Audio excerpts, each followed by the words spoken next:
নমস্কার বন্ধু বান্ধবী সকল, আজকে উজ্জয়ন শহর থেকে সবাইকে সুপ্রভাত জানাচ্ছি। আজ আশা করি সবাই ভালো আছো, আমরাও ভালো আছি।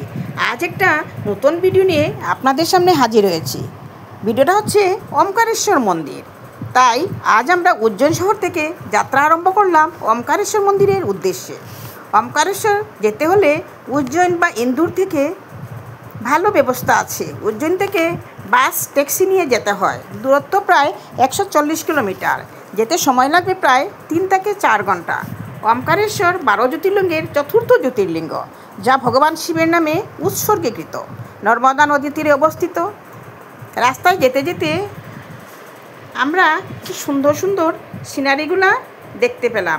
আর এক ভদ্রমহিলা পেয়ারা নিয়ে বসে আছে, ওনার দোকানেও গিয়ে আমরা উঠি। मैं तुमको दूंगी। खुले नहीं है ना, खुला नहीं है, उनको समझ में नहीं है। खुले नहीं है, हाँ, 50 कितना करके किलो बोला ये? 50 का आधा किलो 100 रुपया किलो। आपका नाम क्या है? पूजा। इधर ही क्या है? MP का है आप? हाँ, डेली बैठते इधर? बच्चा आपको कानेकट में मिलेगा? दो है, लड़का या लड़की? ये अपना अपना खेती का है? हाँ, खरीद करके लाते हैं। पति क्या काम करते हैं आपको? जान देते बस में। क्या करते हैं? बस में लेके जाते हैं। अच्छा अच्छा, ठीक है ठीक है, अच्छा लगा। अच्छा लगा, अच्छा लगा। আমি এখানে পেয়ারা কিনে নিলাম। দেখেন পেয়ারাগুলো কি মিষ্টি আর খুব সুস্বাদু। আমরা সবাই নিয়েছি। আর পেয়ারা তো আপনাদেরকে দেখিয়ে দিয়েছি কত সুন্দর পেয়ারাগুলা। দেখেন, ভালোবাসা ওইটাকেই বলে না, ও আমাকে ভালোবাসা করে কত কিছু দিল। আমরা পেয়ারার দোকান থেকে পেয়ারা কিনে কেটে খেয়ে খেয়ে গাড়িতে উঠলাম। এখন আমরা সবাই পেয়ারা খেয়ে খেয়ে চলছি আমাদের ওমকারেশ্বর মন্দিরের উদ্দেশ্যে। এটা হচ্ছে নর্মদা নদীর উপর পুল। পুলটার নাম যদি কিছু আছে সেটা কিন্তু জানি না, কিন্তু নর্মদা নদীটা একটা বিখ্যাত নদী। সেই নদীর উপর দিয়েই যাচ্ছি। আমরা আগে গিয়ে একটা রেস্টুরেন্টে ঢুকবো আর নদীর কিছু দৃশ্যাংশ আপনাদেরকে দেখাবার চেষ্টা করব। দেখেন নদীটা ডিস্টেন্স কত হতে পারে, যেতে যেতে পুলটা শেষেই হচ্ছে না। কিন্তু বর্ষা হলেও নদীতে জল কিন্তু কম। ওরা বলছে প্রচুর জল হয় নর্মদা নদীতে। দেখেন এটা হচ্ছে নর্মদা নদীর দৃশ্যগুলো দেখে ভালোই লাগছে। নৌকাগুলো কিন্তু আমাদের ওখানকার মতো নয়, একটু অন্যরকম লোহার নৌকাগুলা। আর দেখেন উপর দিকে গাড়ি যাচ্ছে, ওইটা পুল। আর যেখানে দাঁড়িয়ে আমরা ফটোগুলো উঠছি ওইটা হয়তো আগে স্টিমার ব্যবস্থা ছিল, যেহেতু পুল ছিল না আগে, ওইটা ব্রিটিশ জমানার কথা। লোকগুলো বলছে, আমরাও জানি না, তবে ওরা বলেছে। পুলটা দেখে ভালোই লাগলো। এখন আমরা নর্মদা নদী ছেড়ে চলছি আবার আঁকাপাকা রাস্তা দিয়ে, কোথাও হাইওয়ে আবার কোথাও গ্রামের আঁকাপাকা রাস্তা দিয়ে চলছি আমরা ওমকারেশ্বর মন্দিরের উদ্দেশ্যে। কত কিছু ছেড়ে ছেড়ে আসছি আমরা, দেখে দেখে আসছি। অপরূপ সৌন্দর্য দেখেন, কত ভালো লাগছে দেখে। কোথাও জঙ্গল, কোথাও আবার আর্টিফিশিয়াল গাছগাছানো দিয়ে কি সুন্দরভাবে যেন এঁকে বেঁকে রেখেছে, ভাল লাগছে দেখে। দিকে তাকাচ্ছি সেদিকেই গাছনা দিয়ে ভর্তি। হয়তো ফরেস্টের লাগানো গাছগুলো হতে পারে, কিন্তু মনে হচ্ছে ওইটা আর্টিফিশিয়াল। দেখেন আমরা হয়তো ওমকারেশ্বর এসে পৌঁছে গেছি। গেটটাতে লিখাই আছে ওমকারেশ্বর তীর্থনগরী মে আপকা স্বাগত হে। কি সুন্দরভাবে লিখে রেখেছে, মনটা আপ্লুত হয়ে গেল। এখানে কিছু বাদরের ছানা আর বাদরগুলা খেলাধুলা করছে, আর কারা বা কেউ কিছু দিচ্ছে, কলা আর পেয়ারা আরও কিছু কিছু খাবার দিচ্ছে। ওরা কি সুন্দরভাবে খাচ্ছে। আর আমাদের গাড়িটা ওইখানেই পার্কিং করে নিল। এখন আমরা হেঁটে হেঁটে যাব মন্দিরের উদ্দেশ্যে। আর বাদরগুলাকে দেখতে খুব সুন্দর লাগছে। আমাদের ওখানকার বাদরের মতো কিন্তু এই বাদরগুলা না। ওরা খেলছে মনের আনন্দে, খাচ্ছে মনের আনন্দে, কারোর সঙ্গে লাগাবাজা কিছুই করছে না। দেখেন ও কি সুন্দরভাবে কলাটা ছুলে ছুলে খাচ্ছে। দেখেন বাদরগুলা কি যে সুন্দর। আমরা এখন এসে গেছি মন্দিরের এখানে। দেখেন এটা হচ্ছে মন্দির যাওয়ার রাস্তা। দুই পাশে পূজার সামগ্রী, খেলাধুলা ইত্যাদি বিভিন্ন প্রকারের জিনিস দিয়ে সাজিয়ে গুজিয়ে রেখেছে। আর আমরাও আনন্দিত, হয়তো আমরা মন্দিরে এসে গেছি, আমাদের মন আনন্দে আপ্লুত হয়ে চলছে। আমরা চলছি হেঁটে হেঁটে, কেননা ওমকারেশ্বর যেতে হলে নম্রতা নদীর উপর নৌকা বিহার করেও যাওয়া যায়। পার্সন একজনের কাছ থেকে পার টিকিট 50 টাকা করে নিয়ে ওরা নদী পারাপার করে দেয়। আমরা যেহেতু হাতে সময় নেই তাই আমরা চললাম ঝুলন্ত পুল দিকে। এটা হচ্ছে ঝুলন্ত পুল। নর্মদা নদীর উপর পুল দিয়েও যেতে পারেন, আর নদীর বুকু দিয়ে নৌকা দিয়েও আপনি মন্দির যেতে পারেন। এটা হচ্ছে এই ঝুলন্ত পুল। এই ঝুলন্ত পুল দিয়ে আমরা চলছি মন্দিরের উদ্দেশ্যে। আর একজন পণ্ডিত মশাই আমাদেরকে রাস্তাতেই পেয়ে নিল। উনি নাকি আমাদের জলাভিষেক ও পূজাটা করিয়ে দেবে বলছে, তাই উনার সঙ্গে সঙ্গেই আমরা চলছি। আর ওনার কাছ থেকে জেনে নেব মন্দিরের জন্মবৃত্তান্ত ও ইতিহাস। দেখেন আমাদের আগে আগে যে যাচ্ছে উনি হচ্ছে সেই পণ্ডিতজি। পণ্ডিতজি আমাদেরকে বলবে, আর এই ঝুলন্ত পুল থেকে কি সৌন্দর্য লাগছে দৃশ্যগুলা, সেটা বলার মতো নয়। আপনারা নিজেরাই দেখেন কত সুন্দর।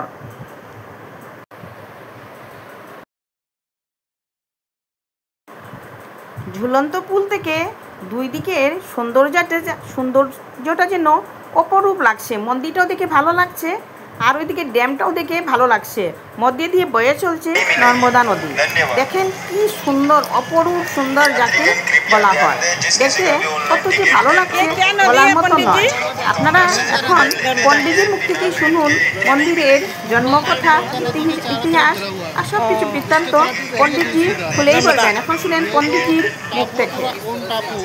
जो ओम बना है ना, ओमकारेश्वर मंदिर, ये पूरे ओम टापू पे। ओम टापू जैसा भगवान सबका आता है ना, ओम ओम ओम वो पूरा ओम है। जिसमें एक ही पर्वत है ओम आकृति। अच्छा, इसीलिए ओमकारेश्वर, इसीलिए शहर का नाम भी ओमकारेश्वर ही रख दिया पहाड़ी के आगे। मेरे मानदाता था शहर का नाम। अच्छा, उसको मानदाता के नाम से हटा के ओमकारेश्वर कर दिया। कितना साल से हुआ? ये अभी काफी टाइम हो गया। इसको पहले क्या राजा मानदाता थे भगवान राम के पूर्व। अच्छा, 17 पीढ़ी पहले उन्होंने साइलेंट तपस्या से स्वयं प्रकट हुए ओमकारेश्वर में। अच्छा, आप जैसे इनके दर्शन करोगे ज्योतिर्लिंग जिस किसी का भी ऑनलाइन टिकट एंड प्रोटोकॉल हो वो जुलापुल काउंटर से लेते जाइए, बिना पेड के एंट्री नहीं मिलेगी। धन्यवाद। यहाँ पे ब्रह्मा विष्णु महेश तीनों का वास है। यात्रीगण कृपया ध्यान दें, जिस किसी का भी ऑनलाइन टिकट एंड प्रोटोकॉल हो वो और पूजा कितना बजे से शुरू होता है इधर में? सुबह भी 5 बजे मंदिर खुलता है। सुबह 7 बजे, 5 बजे, और कितना बजे तक चलता है? रात्रि को 10:30 बजे। ऑनलाइन टिकट और दिन भर कुछ ऑफ नहीं है? जुलापुल दिन काउंटर में से 12 बजे क्लोज लेते होता जाइए, है। बिना पेड के एंट्री नहीं 1 मिलेगी। को ओपन होता है। धन्यवाद। उसके बाद में 4 बजे पहले तो क्लोज होता है, श्रृंगार होता है। 4:30 पे वापस खुल जाता है। फिर 8:30 बजे रात्रि को बंद होता है, शयन दर्शन होते हैं, भगवान के शयन श्रृंगार होते हैं। अच्छा, उसके बाद में 7:30 बजे 10:30 बजे तक चलता है, फिर बंद हो जाता है। पर वही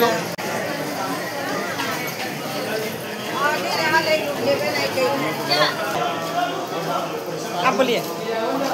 जैसे अपने ओमकारेश्वर भगवान है, हाँ हाँ ये राजा मानदाता थे भगवान राम के पूर्व, 17 पीढ़ी पहले। हाँ हाँ, उन्होंने इस आइलैंड पे तपस्या की है। उनकी तपस्या से भोलेनाथ स्वयं प्रसन्न हुए। अच्छा, उन्होंने इच्छा प्रकट यानी वरदान मांगने को कहा। हाँ, तो राजा मानदाता ने बोला, ये भगवान मुझे कुछ भी नहीं चाहिए, आप साक्षात विराजमान ही हो गए। अच्छा, भोलेनाथ स्वयं प्रकट हुए हैं, ओह, जिनका कोई आकार नहीं है, बिल्कुल निराकार है। निराकार, और जो एक पूरा पर्वत है, पूरा ओम आकृति का, विश्व में एक यही पर्वत है का, हाँ, जो माँ नर्मदा जी के पवित्र जल से घिरा हुआ है चारों तरफ से। अच्छा। এতক্ষণ পণ্ডিতজির মুখ থেকেই শুনলেন ইতিহাস ও জন্মবৃত্তান্ত। নম্রতা নদীর উপর দিয়ে আমরা আসলাম এই ঝুলন্ত পুল। এখন এসে আমরা মন্দিরের লাইন ধরে নিয়েছি। দেখেন কত সুন্দর, কত ভালো লাগছে। এখন একটু ফুল, বেলপাতা, প্রসাদ কিনে নেব। দেখেন ফুল, বেলপাতা, প্রসাদ কিনে নিয়েছি মন্দিরের কাছে। আমার মহার সঙ্গে আছে। আর নিচে নম্রতা নদীর দৃশ্য কি সুন্দর। ওই পাশে যে দেখা গেছে নৌকাগুলো, ওই নৌকাগুলো এই লোকগুলো পারাপার হয়ে ওই পারে আসে। আমরা কিন্তু নৌকায় আসিনি, আমাদের ভয়ও লেগেছিল। আর আমরা ওই ঝুলন্ত পুল দিয়েই আমরা মন্দিরে এসে গেছি। দেখেন এটা হচ্ছে মন্দির, এটাই ওমকারেশ্বর মন্দির। ভালো লাগছে দেখে। আমরা যতই এগোচ্ছি ততই আমাদের মন উৎফুল্লিত হয়ে উঠেছে।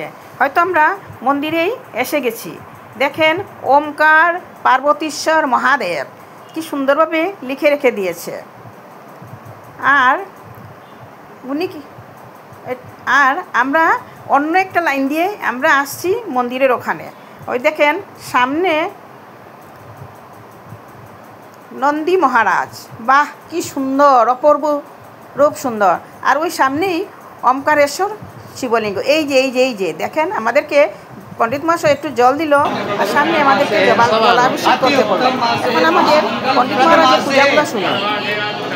अश्विन मास है, अश्विन का महीना चला, 7 से सबसे इम्पोर्टेंट होगा अपने परिवार की सुख शांति पुण्य प्राप्ति मनोकामना सिद्धि के लिए 16 श्राद्ध के बहुत बड़ा आपको ये कर्म है। अपना अपना गोत्र बोलिए, अपना अपना शुभ नाम, पत्नी पति का नाम और पत्नी का नाम, अपने अपने बच्चों का शुभ नाम, अपने अपने माताजी पिताजी का नाम।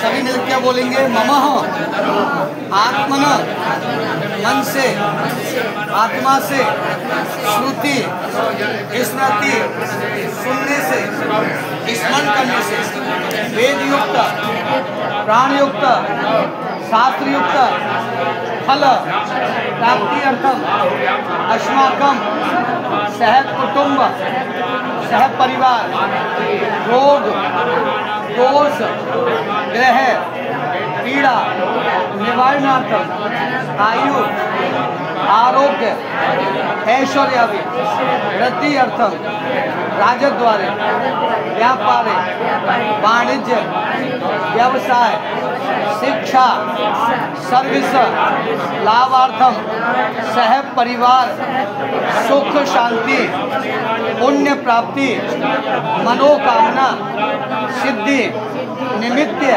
श्राद्ध पक्ष श्री ओंकारेश्वर ज्योतिर्लिंग मम हस्ते दर्शन पूजन अभिषेक परिपूर्ण ब्राह्मणायो द्रव्य दक्षिणा भोजन दक्षिणा अन्नदान के निमित्त में अब जैसा परमात्मा शिव ने आपको दिया भगवान ओंकारेश्वर का 3 टाइम फर्स्ट सपना बोलने का जैसा वन दिया कोई 2100 दे 2500 दे 500 अपने परिवार को मन में स्मरण कर लिया।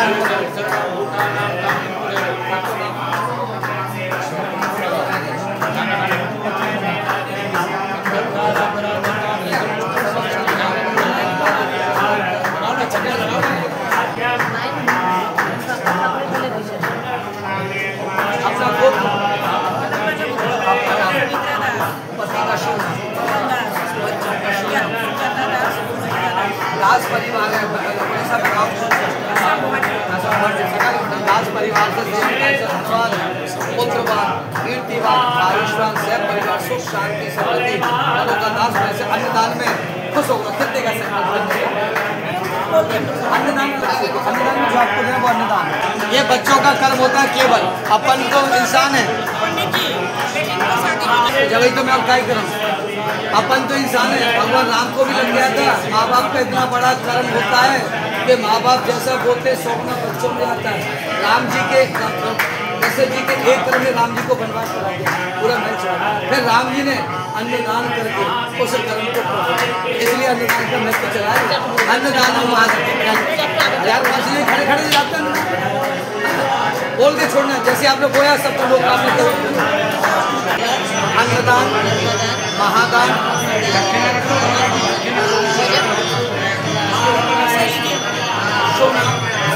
पूरे सह परिवार ओंकारेश्वर अन्नदान स्वीकार करो, पुण्य बच्चों में प्रदान करो। क्या तो आप 500 रुपये अनुदान 500 का 500 सारी मनोकामना सह परिवार का अनुदान भगवान सदा सुख। ये बच्चों का कर्म है और अगली बार पति और बच्चों के साथ आओ।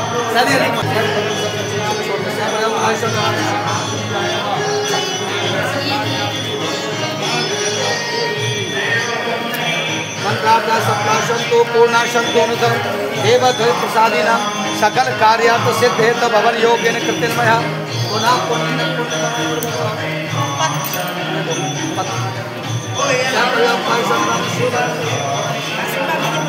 आशीर्वाद दिए कि बच्चों को जल्दी लेके आओ, पूरे परिवार को खुश लेके आओ। बेटी दामादों को खुश करो, सारी मनोकामना। माता च पिता त्वमेव, त्वमेव वन्दं सदा त्वमेव विद्यां मम देव, त्वमेव वरं मम देव देव। ओंकार बिंदु संयुक्तं नित्यं ध्यायन्ति योगिनं कामदं मोक्षदं चेदं ओंकाराय नमः।